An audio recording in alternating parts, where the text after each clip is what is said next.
Hello and welcome back to my channel. If you're new here, my name is Ellie and today's video is going to be my January reading wrap up. I don't think I've done a wrap up for a few months, but I'm really going to try and do one for every month of 2025. In January, I read a total of 12 books, which were a mix of physical books, Kindle books and audio. And one of my goals this year was to read some different genres. So I have some non-fiction, some thrillers, some fantasy and some romance. So started off well, so let's hope I can continue that through the year. But anyway, the first book that I read in 2025 was On the Rocks by Candy Steiner, and I gave this 5 stars. I read the ebook, and this book made me just want to jump on a plane and get to Tennessee, where this book was set. So this is a small town age gap forbidden romance. Our hero Noah works at the town's distillery, and the heroine Ruby Grace comes to the distillery one day as she wants to buy a barrel for her fiance. Ruby Grace is only 19 and she is the daughter of, I think it was the mayor, or at least he's a politician, and she's kind of been groomed to want to be a politician's wife, and she has all these dreams and desires of her own, but she just feels that she's never going to be able to achieve them because she has to be a politician's wife. So when she gets engaged to this guy in her first year of college, she thinks everything is all set up and she knows how her life is going to be, but she is attracted to Noah and he kind of just wants to get her out of her shell and for her to see that there is more to life than just the plans that her family have for her, and he just really encourages her to just get out there and do things. I just loved the relationship and their chemistry, getting to see it build throughout the story. I was honestly rooting for them the entire time, even though I felt like I shouldn't because she was obviously engaged to someone else, but like he wasn't the best person, so I felt that it was okay to want her to get with someone else. But yeah, Noah, our hero, was definitely my favourite character. If you just love a sweet small town romance, I definitely recommend this one. Then I read an ARC which was from Avon Books, and that was The Baby Dragon Cafe by A.T. Qureshi. I was sent an e-ARC of this one and I gave it 4 stars, and it's just a really cute low stakes fantasy romance. Heroine Saphira runs this cafe called the Baby Dragon Cafe, and in this world they're all like humans, but there's baby dragons that fly around. They're basically like little toddlers running around the streets. So Saphira opens this cafe and our hero Aiden comes in one day and he has been left a baby dragon that he didn't want, and he asks Saphira to help him kind of train this dragon as he doesn't have any control over him, he doesn't have a relationship with his dragon that he needs, and Saphira would love a dragon of her own but she isn't able to have one, so she jumps at this chance to be able to, you know, have a baby dragon even if it is only for her to train. It's just like a really cozy book. It has the same kind of vibe as like Legends and Lattes, and if you want something that's just kind of low stakes, something that you don't need to really focus on, and just something that will maybe get you out of a slump, or just something to like cozy up and read in the evenings, it's just a really cute book. And since it was released, I have seen nothing but good reviews about it too, so it's another one that I would recommend. Then another Kindle book I read this month was See Me After Class by Megan Quinn, and I gave this one 4 stars as well. This is a workplace romance where both the hero and heroine are teachers in a high school. They both teach English. So Greer, our heroine, is a first year teacher and she gets off to a bit of a rocky start with Arlo, our hero, who she shares a classroom wall with, as they have very different teaching styles, very different approaches to teaching. I mean, I had mixed feelings over this. Like, I gave it 4 stars. Like, I didn't dislike it, but I didn't love it. It was just kind of okay. My favourite characters in this weren't even Arlo and Greer. It was Arlo's friends, and I don't know if it is, but I'm assuming this is part of a series and his friends are going to get books of their own, because the way it was kind of set up and the way things were mentioned, I feel like they are obviously gonna have books, so if they do, I think I'm probably gonna read those as well. But yeah, Megan Quinn's a bit of a hit or miss author for me. I feel like a lot of people like her, but I either really don't like the books or really love them. So I guess this one's like a mid. Then I read Dragon Marked by Jamin Eve, and this was a weird one for me. I gave it 3.75 stars, and I haven't looked into this, so I could be wrong, I could be right. So if you know, please let me know. But I was very confused. So I love the Zodiac Academy series, And when people have put up that they are looking for recommendations similar to Zodiac Academy, a lot of people say Supernatural Academy series by Jamie and Eve. So it's one that had been on the TBR, and then my friend and I discovered that on Netflix, Supernatural Academy has been made into like a cartoon show. So I watched that series, and then when I went into a charity shop and I found Dragon Marked by Jamie and Eve, who was the same author, I thought I would pick it up and give it a go. And I started reading it, and in the show, I haven't looked into the book of Supernatural Academy, but in the show of Supernatural Academy, the kind of main characters are twin sisters called Misha and Jessa. And in Dragon Marked, there were two twin sisters called Misha and Jessa. And the twin stories in Dragon Marked were basically the same as in the Supernatural Academy show, but just changed slightly. The friends in the book and the show were very different. So I don't know if Dragon Marked was written first and then it was rewritten as a Supernatural Academy book, or whether Supernatural Academy came first and then this was written.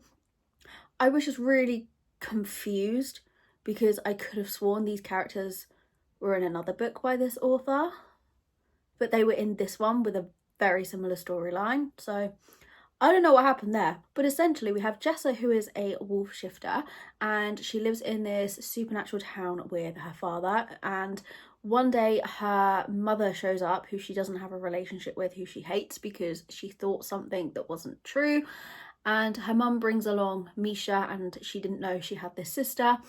And Jessa has these three friends that are guys, and they're all very protective over her. And it's kind of like, is one of them going to be her mate? Does she want any of them to be her mate? This was very clearly the setup of a series, as it just felt very kind of fillery.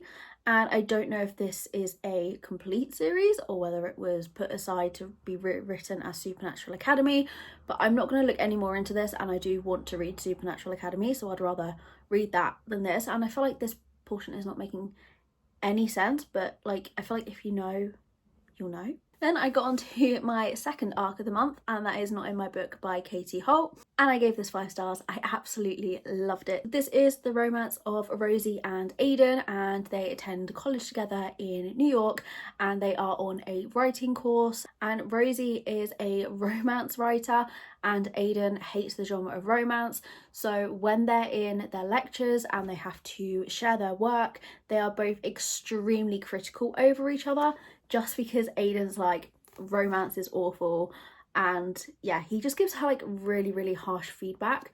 So they hate each other, and they're always like getting at each other in the class, and it's gotten to the point where it is disturbing everyone else. So their professor pulls them aside and says they either need to drop their class or they have to work together to write a novel for the class.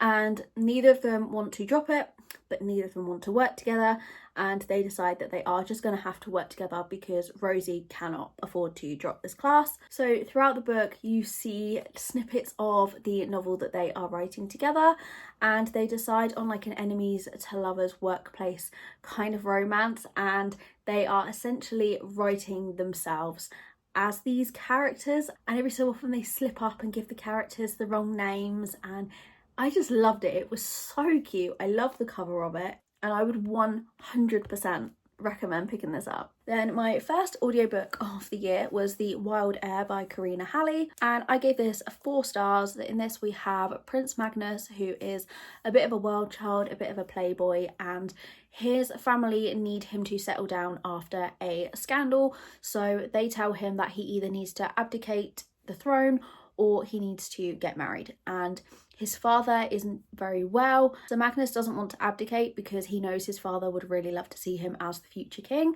so he has no option but to get married. So his parents give him this list of potential wives, and he chooses one who happens to be Ella, who is our heroine in this story. And Ella is invited to a dinner with Magnus and his family, but she has no idea what the true intention of this meeting is. She thinks she's just been invited there for dinner. And then it is revealed, obviously, that Magnus is needing to marry her, and at first she really doesn't want to go along with it, but she has a bit of a rocky relationship with her father, and her father is really proud of her to think that she will be marrying Magnus. So they both agree to it, even though they don't really want to, because, you know, they have their own separate reasons. But of course they end up falling in love. And this is probably going to sound really petty, but I listen to my audiobooks in 1.8 speed, and the female narrator of this in that speed just sounded like AI, and it kind of ruined the story for me. Not on that narrator, that is just on me and the speed I listen to books at. And it was pretty easy to guess what was going to happen, but it was a good time. Then I read Always Only You by Chloe Leese. This is the second book in the Bergman Brothers series. It is a hockey workplace romance. Again, I feel I was really on the workplace romance this month, but I gave this one 5 stars. In this we follow Frankie and Ren. So Frankie is like a social media manager for Ren's hockey team, and Ren has always been in love with her, but he has never said anything, obviously because they work together. And then one day Frankie's house gets broken into and she just doesn't really feel safe at home, so she ends up staying with Ren just whilst it's all like investigated and is made safe for her again. And Ren discovers that Frankie is potentially going to be leaving the team, so he realizes that actually he may have a chance to confess his feelings to her. And I just thought it was really cute. Frankie, our heroine, has arthritis and she's also autistic, and it was just really nice to see those represented. I thought she was a very strong female main character, and Ren is just such a cinnamon roll hero. Like, if you love cinnamon roll heroes, you would love this one. And yeah, I was just rooting for them from the moment they first interacted, and I rated the first book in this series 5 star as well, so it's definitely one that I'm going to be continuing. Then back to ebooks, I read Kiss of the Blood Prince, and this was by Alessa Thorne, and I gave this a 3.5 stars, but it was rounded up to 4 stars for Goodreads. So this was a short kind of fantasy romance as part of a series. In this one we had Elise, and she is a human, and one day the Fae appear in the human world, and she is on a train trying to get home from work when they attack, and Kian the Blood Prince sees her, and something happens, and basically he ends up taking her back to where the Fae have made a camp at Stonehenge. And at first he decides to make her like his slave, but then it turns out they could be mates. And this is a really short book, it's literally under 200 pages, and I think it had a lot of potential to have been really, really good if it was made longer. Then I listened to the audiobook of The House of My Mother by Shari Frankie.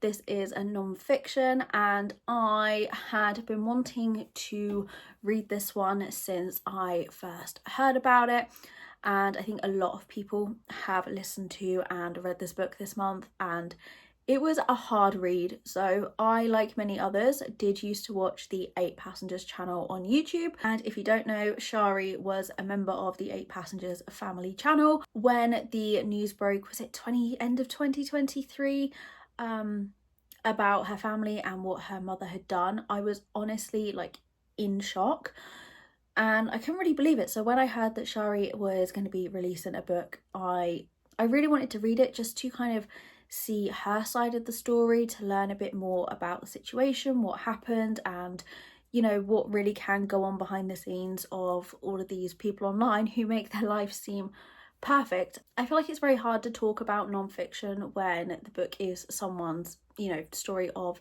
their life, but it was such a good book. Like, I listened to it on audio and I finished it within the day because I just could not stop listening. And obviously, as I used to watch the family, as you were listening, I was able to, you know, picture the people, picture the setting, because we'd seen it all, and I just think it put a whole new perspective on her story, as you could, you know, really visualize what she was talking about. It's just, the whole thing is just really shocking, and it definitely makes you think about things. I truly hope that Shari and her siblings can, you know, find a way to move on from this. Then towards the end of the month, I went to the library and thought I would pick up a few different kind of books to what I would usually read.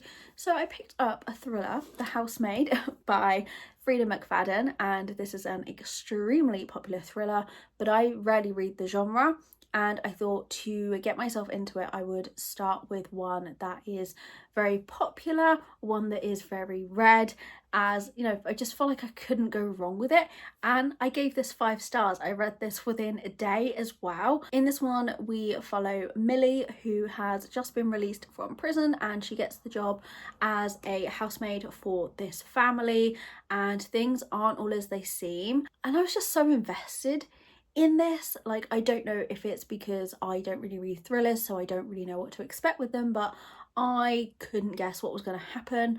I was shocked. I just had to keep reading to find out what was going to happen next.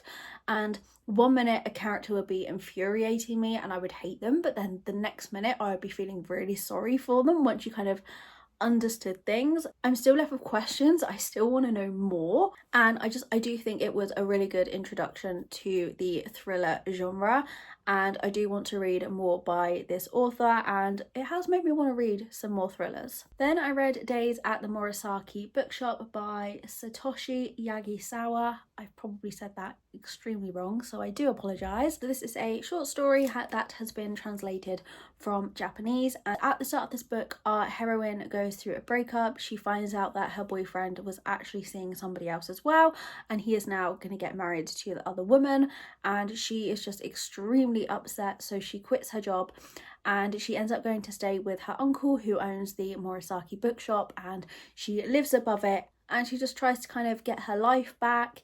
And yeah, I really liked it. This is a copy that I got from the library, and I definitely want to buy myself a physical copy because there were lots in this I felt like I wanted to highlight and tab and annotate, but obviously I couldn't. So our heroine, again, I'm probably going to say this wrong as well, but her name was Takako, and I could just honestly relate to her. And again, it was just a story that I could really envision as I was reading. I flew through it because it's literally like 160 pages. And I love the cover of this as well. So again, it's just another one that I would really recommend giving a go. Then the final book, and my favourite book that I read in January, was Quicksilver by Callie Hart. So I read this throughout the entire month as I was buddy reading it with my best friend. We both gave it 5 stars, and at first we were discussing it and we liked the start. When it got to the middle, we were both a bit like, why is this so hyped? It felt like there was a lot of filler in it. But when we got to the end, we were hooked and we were like 5 stars, all-time favourite, and I want to reread it already. In this one, we follow Saris, and she is a thief, and it turns out that she has this kind of power that she can wield Quicksilver, and she ends up being taken to the Fey realm by Kingfisher, our hero. And I don't really know how to describe this without really giving anything away. Like, this is a chunky book, it's over 600 pages, so I was kind of intimidated to go into it, but because I'd heard nothing but good reviews, I was like, I think I'm gonna love it. And yet, like I said, halfway through I was a bit like disappointed, but as I kind of got towards the end, things kind of started to click into place, and it made sense why what I thought was filler was there, because it turns out it's actually very important to the story and isn't just filler.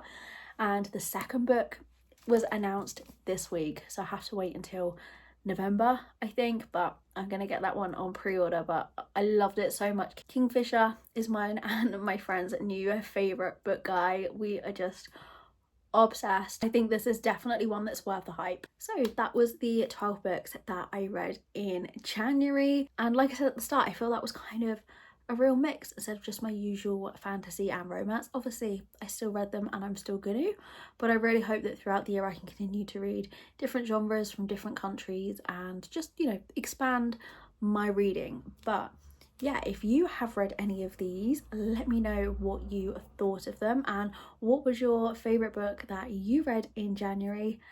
Thank you for watching, I hope you enjoyed, and I'll see you again next week.